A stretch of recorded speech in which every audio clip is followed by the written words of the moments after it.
Rais wa Zanzibar na mwenyekiti wa Baraza la Mapinduzi Dr. Hussein Ali Mwinyi ameshuhudia utiaji wa saini baina ya Serikali ya Mapinduzi ya Zanzibar na benki ya CRDB mkataba wa mkopo wa shilingi bilioni 240 kwa ajili ya ujenzi wa shule 23 za kisasa za ghorofa hapo Zanzibar.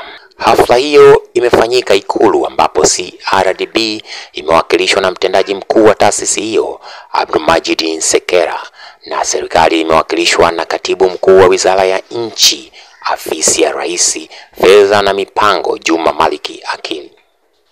Akizungumza katika hafla hiyo, Rais wa Zanzibar na mwenyekiti wa Baraza la Mapinduzi Dr. Hussein Ali Mwinyi amesema mkataba huo ni hatua kubwa iliyofikiwa na Zanzibar kupata fedha nyingi za mkopo kupitia benki za ndani ya nchi. Ndugu zangu, katika swala la mikopo kwa nchi kuna formula yake. Wachumi wanatuambia nchi za uchumi kama wetu huu tunaruhusiwa ile GDP to debt ratio isivuke kwenye 50 to 55%.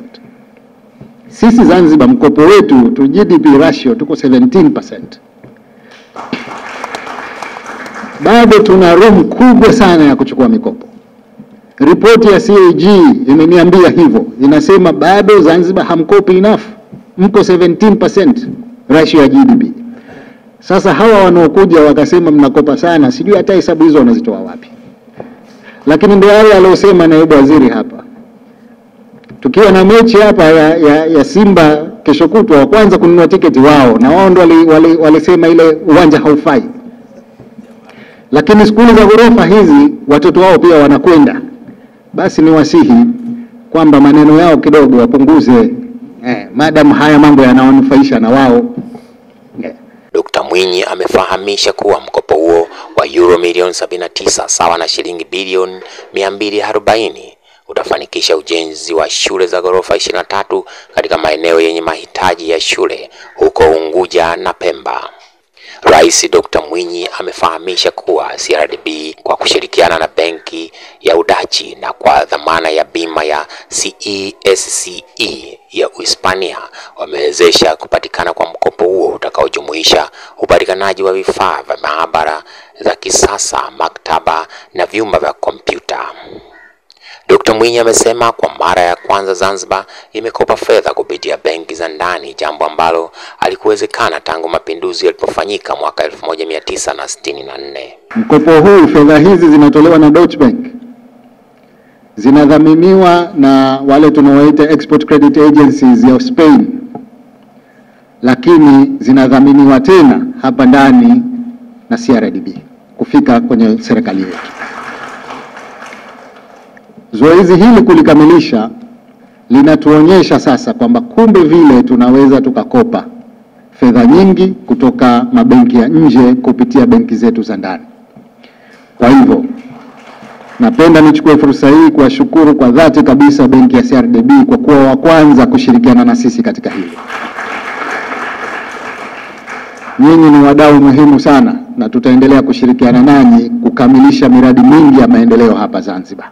Aidha, ameeleza kuwa kwa muda mrefu serikali ilikuwa na njia mbili pekee za kupata mikopo ambazo zilikuwa zikichukua muda mrefu kupata mikopo hiyo, alilochangia miradi mingi kuchukua muda mrefu kuitekeleza.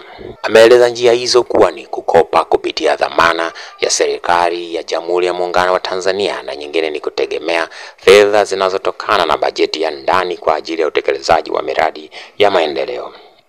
Rais Dr. Mwinyi amewahakikishia wananchi kuwa sasa serikali inaenda kutekeleza miradi ya kimkakati ya ujenzi wa barabara ya Manga Pwani, ujenzi wa uwanja wa ndege wa Pemba, miundombinu ya barabara za Chake Chake, Mkisahuni, Fumba pamoja na ujenzi wa uwanja wa soka wa kisasa utakaochezewa michuano ya AFCON mwaka 2027, hospitali za mikoa na kituo cha umahiri cha matibabu ya saratani kupitia mikopo ya aina hiyo. Rais Mwinyi amesema serikali inakopa kwa umakini mkubwa kwani ina akaunti maalum kwa ajili ya kulipa mikopo na serikali imekuwa ikitenga takriban dola milioni 10 kila mwezi kwa ajili ya kulipa mikopo hiyo. Ndugu zangu, tuko vizuri katika mikopo. Lakini si kwamba tunakopa tu, na mpango wa kulipa tunao. Tuna akaunti maalum tunaiita debt servicing account, akaunti ya kulipa mikopo tunayokopa. Kila mwezi katika bajeti zetu za serikali tunaweka dola milioni 10, maana yake kwa mwaka tuna dola milioni 120. Na hivi tunavyokwenda, kwa sababu baadhi ya fedha ambazo tulikuwa tuzitumie kwenye bajeti ndio kama hizi tunapata mikopo, maana yake tuna uwezo wa kuongeza kiwango tunachoweka kwenye mkopo, kwenye ile akaunti yetu ya madeni. Tukiweka milioni 20, maana yake tutakuwa tuna dola milioni 240 kila mwaka. Sasa tutashindwa vipi kulipa madeni yetu? Mkopo kama huu wa 70 million euros tunatakiwa tulipe miaka 5. Sisi 70 million euros tunapata kwa miezi 6. Kwa hiyo wananchi wasiwe na shaka, hii ni mipango ya maendeleo, na mipango ya maendeleo inataka ubunifu. Usipokuwa mbunifu utakaa usubiri makusanyo ya fedha za serikali. Mimi nasema hivi, mara zote narudia haya maneno yangu. Nasema hospitali ya Bunguni kwa mfano inahitaji bilioni 200 kuijenga. Leo tukiwa tunaweka bilioni 10-20 kila mwaka, tutaijenga kwa miaka mingapi? Akili ni kuzichukua bilioni 200 kama mkopo, unaziweka pale, watu wanaanza kutumia kesho. Hii miaka 10 ya 2020 ndio italipa huo mkopo. Lazima tuende hivyo. Hatuwezi kuendelea na utaratibu wa kuweka pesa kidogo kidogo kila mwaka. Mradi mmoja utachukua miaka 5. Lazima tufanye mambo haya kwa haraka. Naye afisa mtendaji mkuu wa benki ya CRDB Abdulmajid Musa Nsekela amesema benki hiyo inajivunia ushirikishwaji wa wadau unaofanywa na SMZ katika safari yake ya utekelezaji wa miradi ya kimkakati yenye tija, na kuuelezea mkopo huo kuwa ni chachu ya maendeleo ya Zanzibar. CRDB imekuwa ni benki mdau mkubwa ambaye ameshiriki kuwezesha wajasiriamali katika uchumi wa buluu na wanaendelea kufaidi na hii ni endelevu. Mheshimiwa Rais, nasema haya kwa sababu yote ambayo yamefanyika ni ubunifu, kwa sababu tukitumia fursa za kawaida ingekuwa ni changamoto, lakini umekuwa ni kiongozi mwenye maono, kiongozi mwenye kuleta chachu ya mabadiliko, lakini kiongozi ambaye ana challenge sekta ya fedha kuwa na ubunifu zaidi. Nafaidika kuona kwamba ubunifu huu sio kwamba umefaidisha Wazanzibari wote, lakini vile benki CRDB imefanya biashara kubwa hapa na tunajivunia sana kwa hili. Boss TV Zanzibar. Unaangalia Boss TV, uhakika zaidi.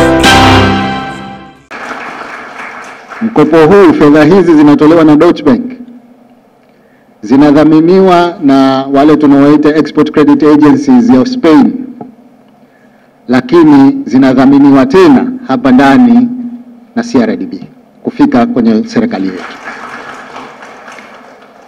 Zoezi hili kulikamilisha linatuonyesha sasa kwamba kumbe vile tunaweza tukakopa fedha nyingi kutoka mabenki ya nje kupitia benki zetu za ndani.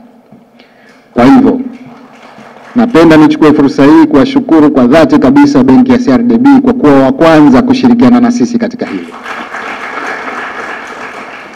Nyinyi ni wadau muhimu sana na tutaendelea kushirikiana nanyi kukamilisha miradi mingi ya maendeleo hapa Zanzibar. Ndugu zangu, katika swala la mikopo kwa nchi kuna formula yake. Wachumi wanatuambia nchi za uchumi kama wetu huu tunaruhusiwa ile GDP to debt ratio isivuke kwenye 50 to 55%. Sisi Zanzibar mkopo wetu to GDP ratio tuko 17%. Bado tuna room kubwa sana ya kuchukua mikopo. Ripoti ya CAG imeniambia hivyo, inasema bado Zanzibar hamkopi enough, mko 17% ratio ya GDP. Sasa hawa wanaokuja wakasema mnakopa sana, sijui hata hesabu hizo wanazitoa wapi. Lakini ndio wale aliosema naibu waziri hapa, tukiwa na mechi hapa ya Simba kesho kutwa, wa kwanza kununua tiketi wao, na wao ndio walisema ile uwanja haufai. Lakini skuli za ghorofa hizi watoto wao pia wanakwenda. Basi ni wasihi kwamba maneno yao kidogo wapunguze, madam haya mambo yanawanufaisha na wao.